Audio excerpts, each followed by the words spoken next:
미라클 모닝 애청자 여러분 안녕하십니까? 결혼에 대한 성경적 가르침을 받는 것은 너무나 중요한 일입니다. 세상은 점점 더 소돔과 고모라의 타락한 모습처럼 되어가고 있습니다. 남녀 성별의 구분을 없애려는 시도를 하고 있습니다. 결혼도 남자와 여자의 만남이 아니라 동성끼리도 할 수 있다는 마귀 사탄의 악한 소리들이 있고 그런 시도들을 하고 있습니다.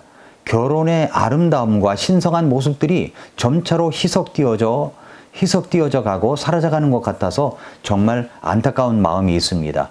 그러나 우리 그리스도인들은 언제나 성경적 원칙을 가지고 있습니다. 여러분이 그리스도인들이라면 성경적 결혼 원칙들을 늘 잊지 말아야 합니다. 여러분이 결혼을 앞두고 있는 그리스도인이라면 성경적 결혼을 해야 한다는 이 말씀을 놓치지 마시기 바랍니다. 여러분의 자녀가 앞으로 성장하여 결혼을 할 터인데 모든 부모님들이 아브라함이 이삭의 짝을 맺어주기 위해서 모든 것을 주도하며 믿음의 짝을 맺어 주었듯이 그렇게 해야 합니다. 오늘 말씀은 결혼 생활의 성공은 무엇이고 실패의 이유는 무엇인가를 살펴보겠습니다.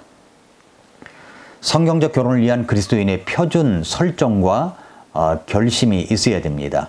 성경을 통해서 가르침을 받은 성경적 결혼관과 그 표준 설정은 어떠해야 합니까?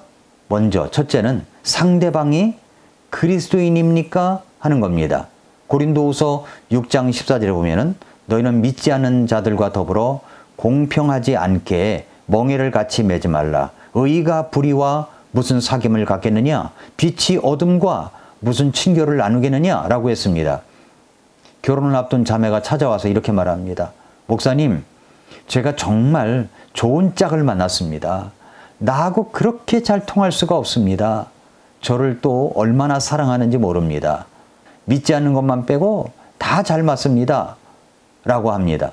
믿음만 빼고 잘 맞는다고요? 그것은 다 잘 안 맞는다는 것입니다. 불신자와 결혼을 해서 결혼하면 교회 나가겠다고 하는 조건을 걸고 결혼했던 사람들 중에서 신앙생활이 바닥에 떨어진 채 또 결혼 생활의 고통을 당하는 분들 얼마든지 보아왔습니다. 성경은 믿는 자와 결혼을 하라고 하십니다. 구원을 받았는지, 신앙생활을 어떻게 하는지, 가치관은 어떤지 등등을 잘 살펴보아야 합니다. 신실한 그리스도인이어야 한다는 분명한 표준 설정에 되어 있지 않다면 여러분은 성경적인 결혼관을 갖기에는 많은 갈등과 흔들림이 있을 것입니다. 그런데 이런 경우가 있을 수 있습니다. 믿지는 않는데 교제를 하고 있다면 그 상대방이 구원받을 때까지 기다려야 된다고 생각합니다. 내가 믿음의 신실성과 하나님을 사랑하는 그 아름다움을 나타내 보이면서 구원받음의 기쁨과 행복을 나타내며 기다려야 합니다. 분명한 표준 설정, 첫 번째는 상대방이 구원받음이 분명한 그리스도인이어야 하는 것입니다. 자, 둘째는 우리는 공동의 삶의 목표를 위해서 함께 헌신할 수 있는가 하는 겁니다. 아모스 3장 3절에서 그랬죠. 두 사람이 합의하지 아니하고서야 함께 걸을 수 있겠느냐 그랬습니다.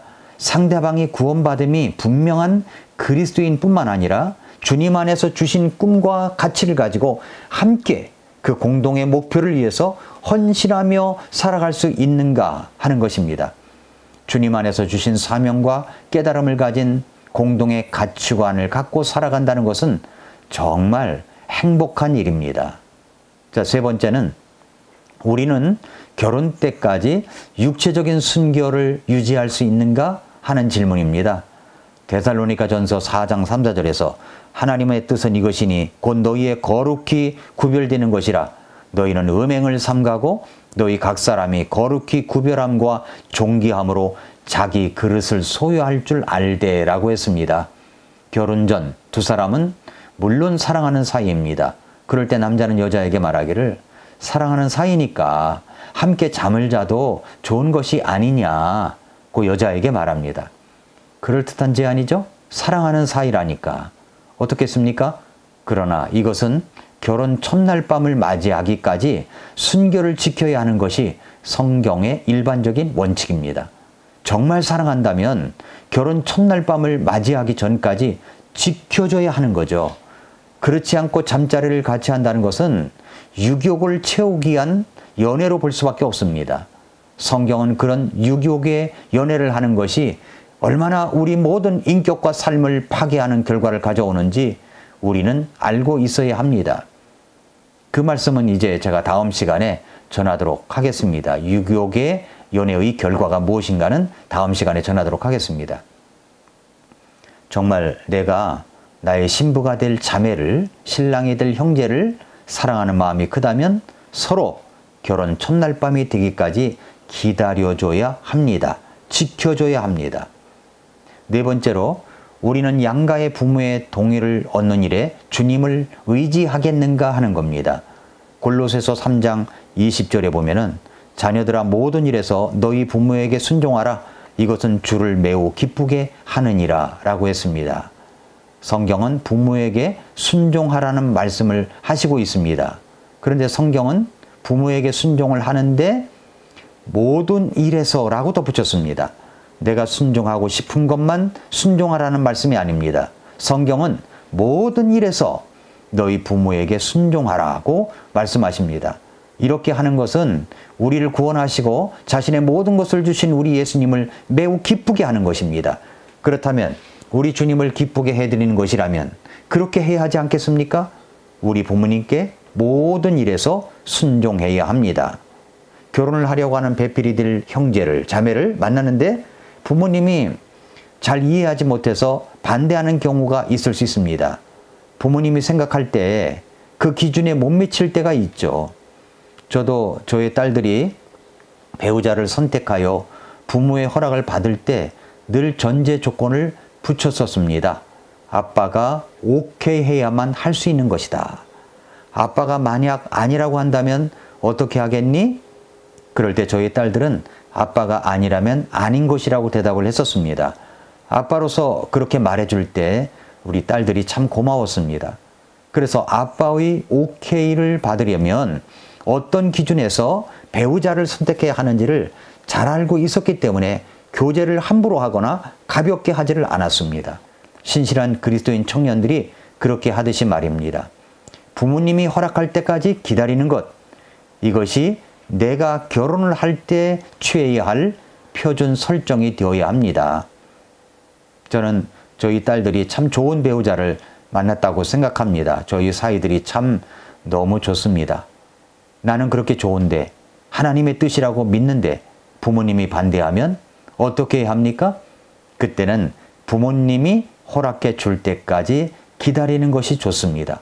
그리고 부모님에게 더 정중하고 바른 태도로 내가 사랑하고 평생을 같이 할 수 있는 사람이 이 사람뿐이라는 것을 보여드리고 설득해야 하며 기도하면서 기다려야 하는 것입니다.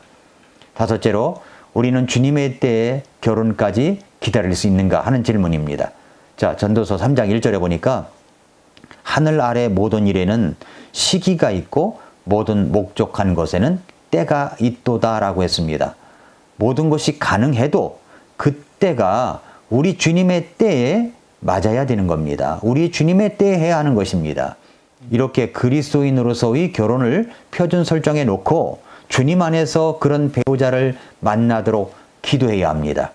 이런 표준 설정이 되어 있지 아니하면 그저 감각적으로 매력만 보이면 이야기만 통한다고 생각하면 상대방이 그리스도인인지 아닌지 같은 가치관을 갖고 있는지 아닌지를 생각하지 않고 쉽게 결혼을 결정할 수가 있습니다. 위험성이 좀 있습니다. 결혼을 앞두고 있는 형제자매 여러분, 또 앞으로 자녀들의 결혼을 생각하면서 기도하는 성도 여러분, 결혼 정년기에 있는 자녀나 부모님이나 그리고 앞으로 자식을 결혼시켜야 할 부모로서 이렇게 그리스도인으로서의 분명한 결혼관을 갖고 있어야 이 세상에서 믿음의 가정을 세우는데 성공할 수 있다는 것을 잊지 마시기 바랍니다. 여기까지 말씀을 드리면 이런 기준 없이 이미 결혼을 한 분도 있을 것입니다. 믿지 않는 배우자와 결혼을 하여 사시는 분도 있을 것입니다. 이런 분들은 어떻게 해야 합니까? 지나간 과거에 믿음이 없이 행했던 우리의 모습을 기억한다면 무엇보다 하나님 앞에서 바른 기준을 갖지 못하고 살아왔던 삶의 태도에 대해서 주님께 용서를 구하시기 바랍니다. 그리고 우리 주님은 그 용서를 구할 때 반드시 용서해 주십니다. 그리고 이제는 현재의 나의 상태를 그대로 인정하고 그대로 우리 주님께 올려드리면서 여기서 우리는 가장 최선의 것을 행할 수 있게 해달라고 지혜와 능력을 구해야 합니다. 아직 배우자가 구원받지 않았다면 무엇보다 여러분이 먼저 하나님 앞에서 그 배우자가 구원받기를 기도해야 합니다. 그리고 주님 안에서 주님께서 인정하시는 공동의 가치를 향하여 꿈을 갖고 나아갈 수 있도록 기도해야 됩니다. 남편이 구원받지 않아 고통 가운데 있는 아내된 여러분, 베드로전서 3장 1절은 이렇게 말씀하고 있습니다. 아내들아 이와 같이 너희도 너희 남편에게 복종하라. 이것은 누가 말씀에 순종하지 아니하여도 그들 또한 말없이 아내의 행실을 통해 얻고자 함이니 두려움이 동반된 너희의 정숙한 행실을 그들이 눈여겨보느니라 라고 했습니다. 하나님을 두려워하고 공경하는 것이 동반된 아내의 정숙한 행실을 통해서 구원받지 않은 남편을 구원받게 할 수가 있고 구원으로 인도할 수가 있습니다. 아내가 구원받지 않아 늘 갈등과 고민 가운데 있는 남편 된 여러분, 베드로전서 3장 7절은 이렇게 말씀합니다. 남편들아 이와 같이 너희도 지식에 따라 그들과 동거하고 아내를 더 약한 그릇이요 또 생명의 은혜를 함께 상속받을 자로 여기고 존중하라. 그리하여야 너희 기도가 방해를 받지 아니하리라고 했습니다. 믿지 않은 아내를 구원할 수 있는 가장 강력한 도구는 바로 남편입니다. 아내를 소중히 여기고 존중히 여겨주며 내 아내가 생명의 은혜를 함께 상속받을 자로 여기고 구원받기를 위하여 간절히 그렇게 기도하시기 바랍니다. 사랑하는 성도 여러분, 애청자 여러분, 오늘 말씀이 이 방송을 듣고 있는 여러분에게 해당되지 않는 분들은 없을 것이라고 생각합니다.